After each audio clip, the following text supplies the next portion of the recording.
What's up, everybody? Trevor here again. It is July 20th, 2016, and I'm coming to you from the dirty South, New Orleans, Louisiana. Getting used to the hot, humid weather down here, and it's been a while since I did a video update, so this one we're going to talk about Budapest and why it is one of my top cities in all of Europe, and why you definitely need to go there in your lifetime, because it is something else. So I was there from June 16th to June 22nd, 6 nights, 7 days, I believe. And while I was there, I was staying at Central Backpacking, which was a fantastic hostel. It's on the smaller side, maybe 50, 60 beds if I had to guess. But with the way it's set up, most of the rooms are all adjacent to the common room, which really forces you to interact with everybody else that's staying there. So you're gonna make a lot of friends, and you'll be able to go explore the city in groups, and they really can't say enough. The hostel you choose in your city is definitely going to set the tone for the city and the way you feel about it, because some of those bigger hostels, like the ones I stayed at in Prague or in Copenhagen, that are more like hotels, aren't quite as conducive for meeting people and making friends, just because it's more of a place where people just go to crash and sleep at night. So definitely check out the smaller hostels, and you'll really enjoy your stay. So met a lot of cool people from all over the world: Canada, US, Netherlands, tons of Australians, and also my friend Tara from Seattle, who met up with me there in Budapest to go hang out and party and see the city. So it's great seeing her, and I'll probably see her again here in a few weeks once I make it back to Seattle.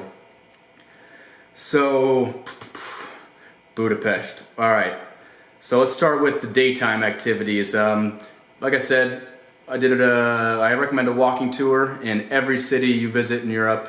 It's a great way to get the layout of the city, learn some history, and yeah, kind of become better acquainted with everything that's gone on in the past. So a little bit of a geography about Budapest. Budapest is split into two parts by the Danube River that flows through it, and the flatter kind of downtown area is called Pest, and then across the river on the hilly side is the Buda Hills. And the Buda Hills is where the palace is, and kind of the richer area of the city, a little bit higher cost of living. So that was a great tour, highly recommend it. Also did a Communism Tour, which explained more of the role and the history of the Nazi liberation and then the Russian liberation, and what role it had through the history. So that tour was pretty cool. Ended up at the Parliament building, which is absolutely stunning. I'll come back to that in a few minutes and tell you a little more. But a lot of information they covered in both those tours, so I think I learned a lot. Didn't quite retain a lot just because of all of the partying. So let's get to the nightlife. Second night I was there, I did a pub crawl, and the pub crawl takes you out to the ruin bars, maybe 3 or 4 of them, and these ruin bars are old buildings that were bombed out in some point during Budapest's history, and so now they're big open air bars. All of them are pretty massive, and so you do your typical pub crawl thing. You get like shots at each bar and you drink, and yeah. So the pub crawl ended up at this club called Instant, and it was probably the craziest club I've ever been to. It had 3, 4, 5 levels, I'm not really sure, but the way it was set up, it was like a maze. And if you lose your friends, you're gonna be in trouble trying to find them, because it might be upstairs in the rave attic, it might be downstairs in the rave dungeon, it could be on the main floor, or the second floor smoking area, or who knows. It was overwhelming, and luckily for me, one of the pub crawl tour guys kind of felt the same way, so we hopped in a cab, went across the river to the Buda side, and went to a different club. I can't remember the name, but it was an open air club playing like house music, and you just get to drink and dance till the sun comes up. So yeah, definitely do the pub crawl. Like I said, all these things are a great way to meet people who are you're staying with, or who are just visiting and backpacking like you are. So that covers the pub crawl. The next thing you gotta do in Budapest is the Sparty. So you might say, Trevor, what's a Sparty? Well, I think the closest thing I can equate it to is maybe like a Vegas pool party. So it's located at the Szenchyi Baths, which are the largest thermal baths in all of Europe. And every Saturday night, they turn down the lights and they got 2 DJ booths that play for each side of the pool because it's a giant bath. And they got strobe lights and they got all kinds of stuff going on, tons of beer, and the pool is just full of people getting rowdy and having a great time. So it was amazing, once in a lifetime experience. So definitely do that if you're in Budapest. You really just to say you did it, because it's not going to happen anywhere else in the world. But I did take a few videos on my GoPro while I was there.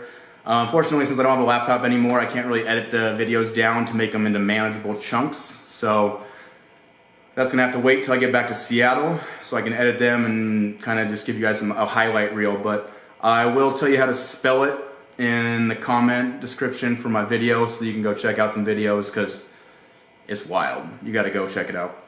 But yeah, that wraps up most of the nightlife. We did just go out without a pub crawl a few nights and check out some of the other bars that we had missed along the way, but the nightlife in Budapest is fantastic.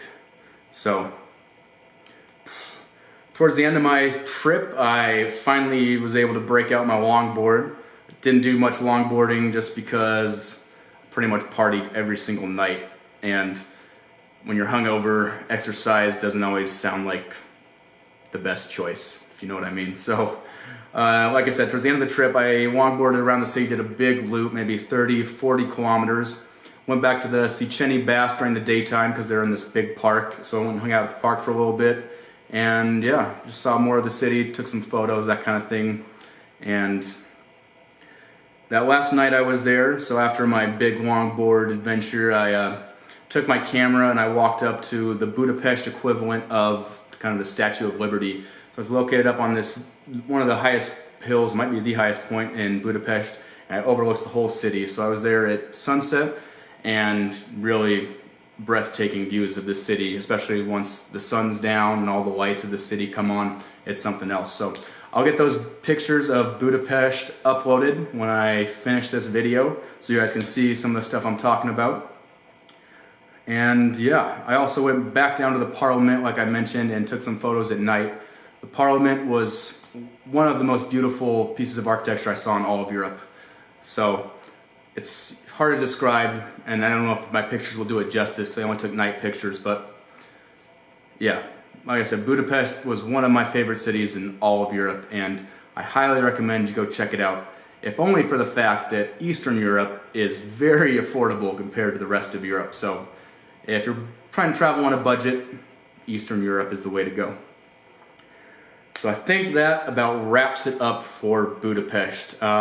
From Budapest, I caught a flight up to Stockholm, Sweden, where I met up with some family, my grandparents, my dad, and my sister, and did a little tour of the homeland where my ancestors from a few generations back immigrated from. So that I will get to in my next video. I've got 3 countries left to do before I get home. Let's see, Sweden, Denmark, and Norway. And I've got 10 days left before I fly back to Seattle. So I'm gonna do my best to do one more video of Sweden here while I'm in New Orleans, and then Denmark and Norway when I get to LA next week. So thanks for watching, guys. Hope you enjoyed, and until next time.